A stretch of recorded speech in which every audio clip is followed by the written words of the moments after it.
The idea for Hinduism Today magazine came as an inspiration to Sadhguru Sivaya Subramanya Swami in the late 1970s during his extensive global travels to visit hundreds of far-flung Hindu communities. His own words tell the tale. He said, quote, "I made several world tours, visiting Mauritius, Sri Lanka, India, South Africa, Malaysia, England, and other countries, where I spoke to hundreds of thousands of people.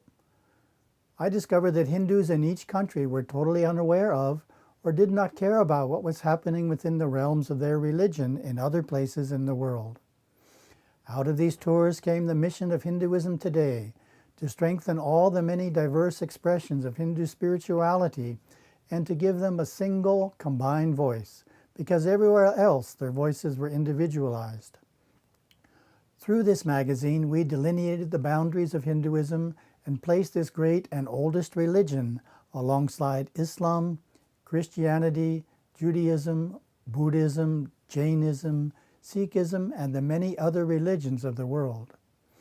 We showed the strength of Hinduism in articles by top writers and some of the finest photographers in the world, such as for our articles on the Kumbh Mela, the largest human gathering ever on planet Earth.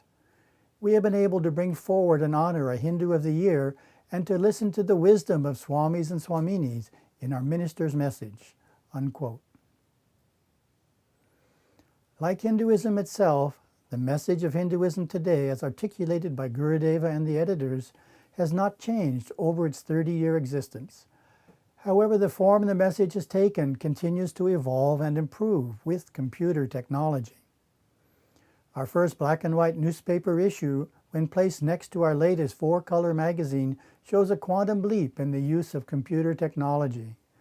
And certainly one of the reasons the magazine is greatly appreciated by our readers is its world-class graphic excellence. Readers feel that the magazine's aesthetic craftsmanship portrays well the richness and grandeur of the Hindu religion. Our editorial staff is constantly finding ways to make improvements.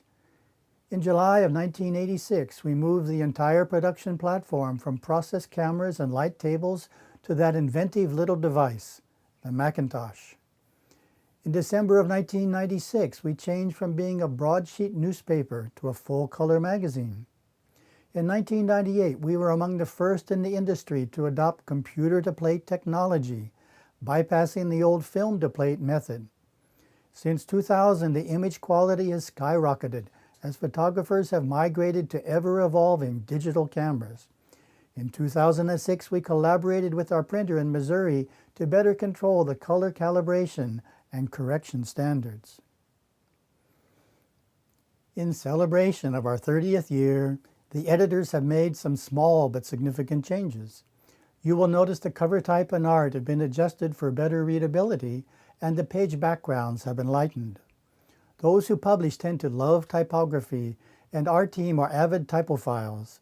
They have found a new font called Relato, which is more distinctive and legible than the adaptation of New Caledonia, which we use since 1996. New Caledonia was designed in 1938 by William Addison Dwiggins of Linotype fame, whereas Relato was designed in 2005 by the contemporary Spanish typographer Eduardo Manso. Our team used some high-end tools to add diacritical marks to the font and made some kerning improvements that augmented Relato's versatile, legible, and graceful presence on the page. When we asked Eduardo to describe Relato from a designer's perspective, he waxed poetic. He said, "Relato has a low contrast and muscular structure that makes it useful for setting longer text. In display sizes, it has a variety of details that lend it a unique and personal expression.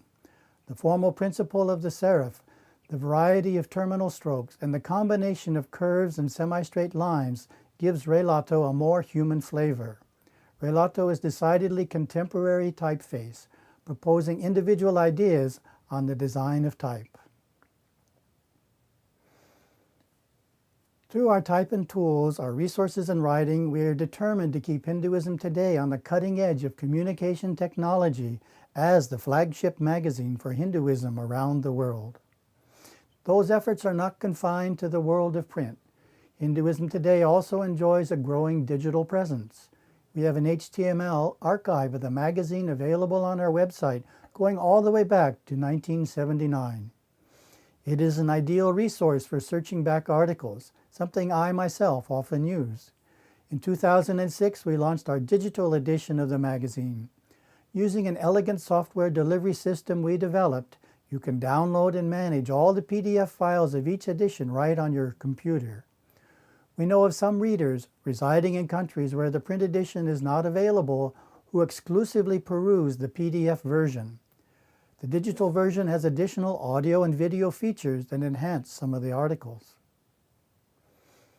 Our latest expansion is into the realm of video and was launched in 2008 by opening a YouTube channel. After each issue is sent off to the printer, our editors produce a 10-minute video summary of the major articles, and I read my publisher's desk article on camera. Thousands of people who have never seen this magazine are learning about Hinduism through our YouTube videos. Now and then we add recordings of presentations our editors have given at conferences, including Religion in the Media and the California Textbook Controversy.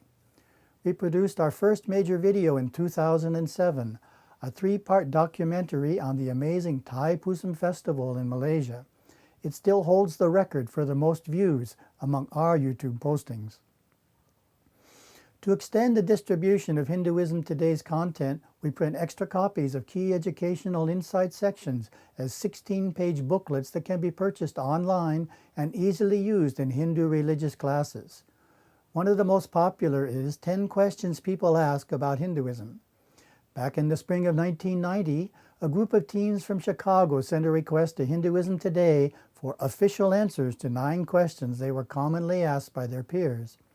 These questions had perplexed the youth themselves, and their parents had no convincing answers. Hinduism Today founder Gurudeva took up the challenge and composed thoughtful answers to the 9 questions. In 2004, we added a 10th dialogue on caste, since that is the most relentless criticism Hinduism faces today. In the question and answer session of lectures I give, one or more of these questions is inevitably asked, which shows that the answers provided in this booklet continue to be useful.